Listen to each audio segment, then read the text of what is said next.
Hajar Hasan Al-Husaini Muhammad bin Sayyid al-Kauni narju biha sa'adat al-darain. Qala Allah ta'ala bil Qur'an al-Karim wa laqad karramna bani Adam wa hamalnahum fil barri wal bahri wa razaqnahum min at-tayyibat wa fadalnahum 'ala katsirin mimman khalaqna tafdila. Ayat. Yang saya hormati para sesepuh, para ulama, para kiai, yang saya hormati para pengurus, ketua PP Ansor dan ketua Jalur Ansor serta Satpol Cap Pansel cabang Ponorogo, yang hormat ibu-ibu muslimah dan hormat mbak-mbak Fatayat dan adik-adik IPB, yang hormat mas-mas dari Pagar Nusa serta para hadirin sekalian pengurus PAJ PP Ansor Bergulu yang datang. Selamat malam Mas Bergulu. Semoga tidak bosan-bosan mendidik anak-anak kita serta para pengurus PAJ PP Ansor se-Kabupaten Ponorogo yang berbahagia. Ada berapa Mas Samsul? 21 PAJ. 21 PAJ itu kalau satu PAJ bawa 1000 orang saja sudah baru 1000. Terima kasih, saya merasa sangat terhormat diundang di tahun rawuh di hadapan dengan semua untuk sedikit berbagi, sedikit sharing, sedikit diskusi, atau kalau istilahnya Pak Said Akil Syirah itu nahnu huna musyawir. Kita berdiskusi tentang tema yang sangat menarik. Tema ini di Jakarta viral, orkestrasi gerakan 5.0. Luar biasa Mas Samsul bisa mengantarkan tema berat ini dengan sangat renyah.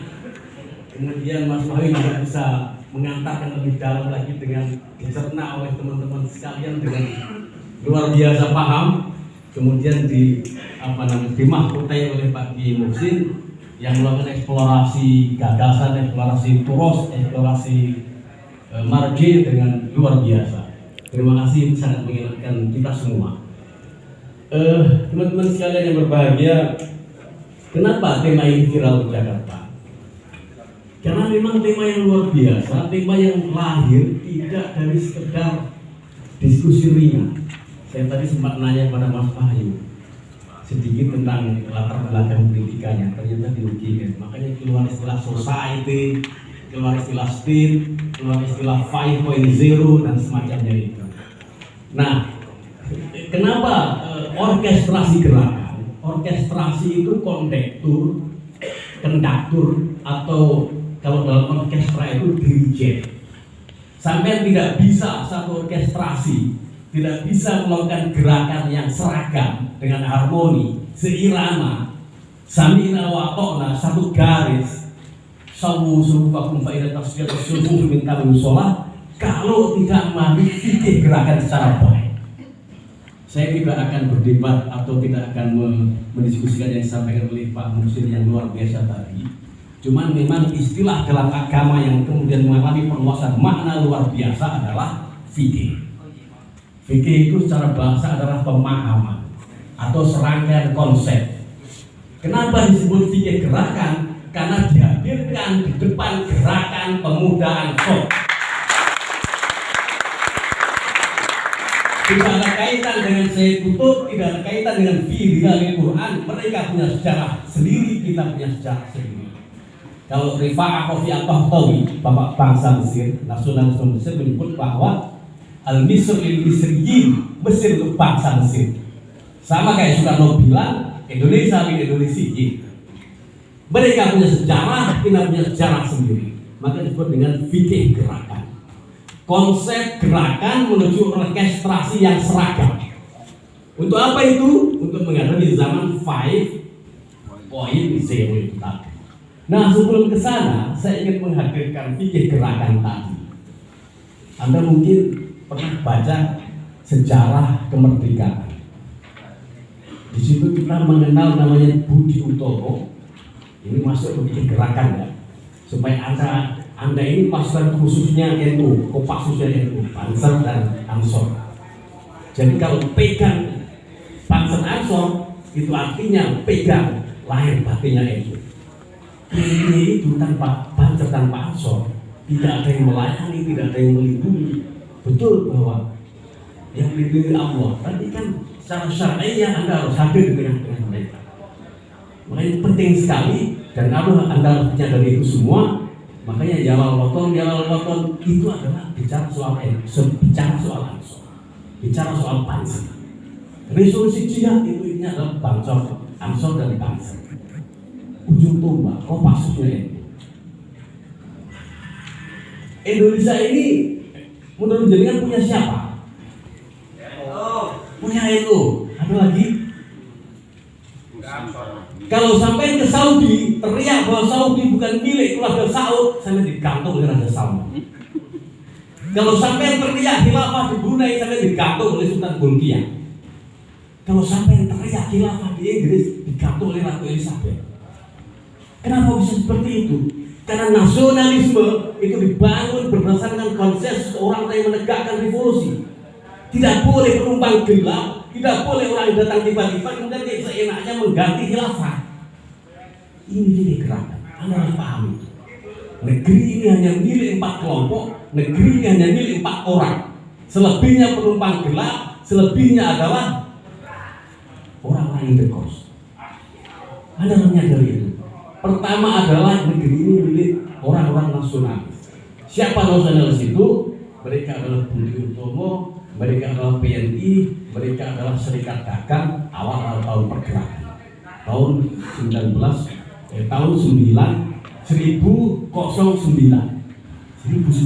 Budi Utomo didirikan. Ini pertama, saya harus paham fikih gerakan ini. Fikih gerakan pemuda Ansor, bukan fikih gerakan yang lain. Fikul harokat. Istilah-istilah itu istilah sangat umum, bisa kita adaptasi. Itu yang pertama. Yang kedua, Indonesia ini adalah milik orang-orang nasionalis. Kemudian Al-Wasriyah, kemudian Tarbiyah Islamiyah, kemudian Matla'ul Anwar, kemudian Nahdlatul Wathon. Ini adalah orang-orang tradisional. Mereka adalah salah satu dari 4 pemilik republik ini. Mereka ikut berjuang, mereka ikut menyumbangkan kombatannya ketika perang zaman revolusi, ketika zaman perang mengusir Belanda.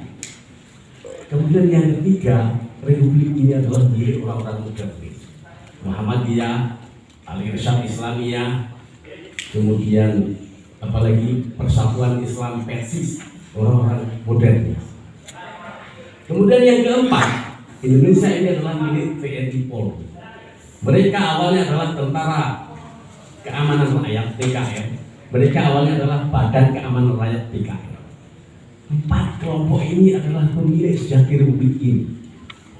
Anda ini pemilik, salah satu pemilik negeri ini. Coba sampai bercermin, introspeksi pada diri masing-masing. Apakah Anda ini benar-benar merasakan memiliki negeri ini? Kalau Anda belum merasakan itu, berarti fikih gerakannya harus ditata. Maksud ini? Itu yang pertama. Yang kedua, ketika awal-awal Indonesia merdeka tahun 45 itu, yang pertama-tama merdeka adalah orang-orang nasionalis. Bung Karno membuat gerbong kaum nasionalis, dan di situ mereka menikmati hasil revolusi duluan. Mereka ngapli hutan, mereka menasionalisasi perusahaan-perusahaan Belanda, mereka mengambil alih perusahaan-perusahaan tebu, perusahaan gula seluruh Indonesia, dan masih banyak lagi perusahaan tambang di mana-mana itu dinasionalisasi, dan itu yang menikmati pertama-tama adalah orang-orang nasionalis. Mereka merdeka pertama dari 45 sampai 65 TNI Polri dan orang modernis Muhammadiyah masuk ke situ. Kita belum merdeka Mas ya. Sepanjang Orde Baru, sebelum Orde Baru tahun 53, ketika Nasir minta tolong pada Kiai Wahab untuk mendirikan Partai Masyumi, karena yang punya cabang sampai saat kalau Indonesia itu adalah NU, minta tolong orang NU untuk mendirikan cabang Partai Masyumi.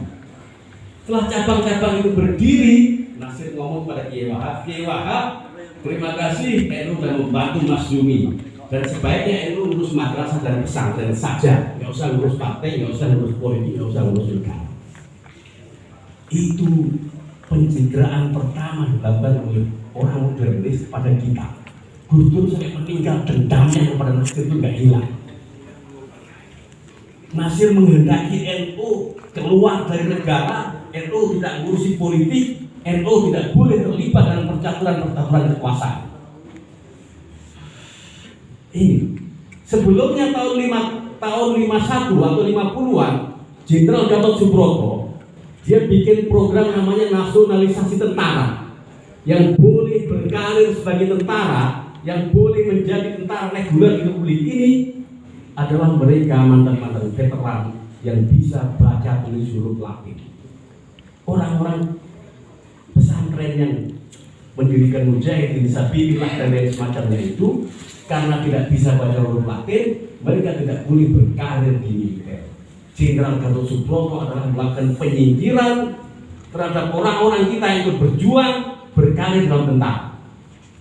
Kalau Nasir tadi menyingkirkan orang itu dari politik, dari negara, Jenderal Gatot Subroto menyingkirkan orang-orang NU, orang-orang pesantren, para mujahidin kita berkarir di tentara.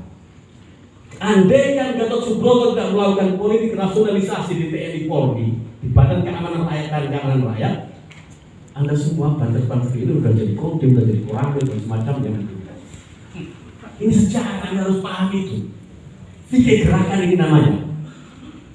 Jadi ya, kita terbantu oleh teoritisasi yang dilakukan oleh Kiai Muhsin tadi, supaya kita punya pijakan teologis dan pijakan argumentasi akademik. Tetapi kita juga harus memahami realitas yang harus kita padukan, bahwa kita ini jadi seperti ini itu bukan karena kesalahan, tapi karena sistem, karena diperlakukan, dizalimi oleh tentara, oleh Jenderal Gatot Subroto ketika menyingkirkan veteran kita tidak boleh terlibat dalam sistem pertahanan nasional. Makanya pangkat tertinggi itu di kita adalah Kolonel Yusuf Hasim, pamannya Gus Dur. Gak bisa naik lagi, dan dia bisa jadi kolonel kan dia putranya Ki Hasyim Asy'ari. Kalau enggak jadi. Sama ketika Nasir mendirikan Maksumi seluruh Indonesia ada, kemudian tidak boleh NU terlibat di situ, dia marah. Kemudian tahun 53 dia mau mendirikan Partai NU, ikut pemilu pertama tahun 55, jadi salah satu dari 3 besar dari hanya 4 partai yang mendapat kursi. PNI, Masyumi, NU, dan PKI. Dalam waktu 2 tahun, coba bayangkan, Anda sekarang partai, adakah yang dalam waktu 2 tahun kemudian jadi 3 besar? Itu hal yang impossible, tapi NU bisa. Ini luar biasa. Nah, kemudian yang ketiga adalah dosa pertama dilakukan oleh Jenderal Gatot Subroto, dosa kedua dilakukan oleh Muhammad Nasir terhadap NU, dosa ketiga dilakukan oleh Jenderal Besar Soeharto. Luar biasa ini. Sepanjang 32 tahun jadi Presiden Republik Indonesia, tidak satu pun orang NU yang jadi Menteri Agama. Jangankan menjadi Menteri Agama, jadi Kepala KUA saja nggak bisa. Luar biasa bisa di mana ini. Ada yang menjadi Kepala KUA ketika Pak Harto jadi Presiden? Maksimal Nurdin. Bukan itu saja. Jadi politik belah bambu zaman Soeharto ini, NU tidak boleh mendirikan lembaga pendidikan dari MI, SMP, SD, SMP, SMA sampai perguruan tinggi dengan mencantumkan nomenklatur NU. Maka kemudian diganti Ma'arif itu, karena untuk menyikapi tidak boleh pakai bendera NU. Selama 32 tahun itu dari sisi pendidikan. Dari sisi politik bernegara tidak boleh jadi Menteri Agama, tidak boleh dalam tanda kutip jadi pegawai negeri. Dari sisi pendidikan tidak boleh mendirikan sekolah dengan melabeli NU. Kemudian yang terakhir dari sisi ekonomi, pusat-pusat ekonomi yang dikuasai oleh kiai NU itu pelan-pelan diambil dan diberikan pada Cina. Saya tidak anti Cina, tapi ini saya bicara sejarah, saya bicara fikih gerakan, supaya Anda ini tertanam secara ideologis bahwa Anda ber-NU ini artinya Anda memiliki republik ini, dan Anda harus berlaga, harus berkebiasaan sebagai pemilik rumah besar Republik Indonesia ini, bukan sebagai buruh, bukan sebagai penumpang gelap, apalagi sekedar indekos. Ini kesalahan selama ini. Kemudian yang terakhir, sektor-sektor ekonomi real itu diambil alih, diberikan